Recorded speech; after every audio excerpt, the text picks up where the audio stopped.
அரையாண்டு விடுமுறை மற்றும் தொடர் விடுமுறை தினத்தை முன்னிட்டு நீலகிரியில் உதகை மாவட்டத்தில் பல்வேறு சுற்றுலா பயணிகள் குவிந்து வருவதை அண்மை செய்தியாக பார்த்து வருகிறோம்.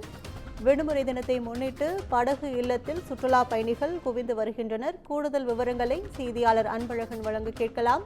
வணக்கம் அன்பழகன், கூடுதல் விவரங்கள். வணக்கம் கற்பகம். நீலகிரி மாவட்டத்தில் உள்ள சுற்றுலா தலங்களுக்கான அண்டை மாநிலங்களான கேரளா, கர்நாடகா மற்றும் தமிழகத்தின் பல்வேறு பகுதியில் இருந்து நாள்தோறும் ஆயிரக்கணக்கான சுற்றுலா பயணிகள் வருகை புரிவது வழக்கம்.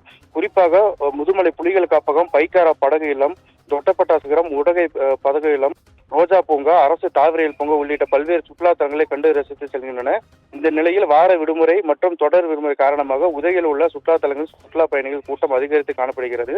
குறிப்பாக உதகையில் உள்ள முக்கிய சுற்றுலா தலங்கள் ஒன்றான படகு இல்லத்தில் கேரளா, கர்நாடகா, ஆந்திரா மற்றும் சமவெளி பிரதேசங்களில் இருந்து சுற்றுலா பயணிகள் கூட்டம் அதிகரித்து காணப்படுகிறது.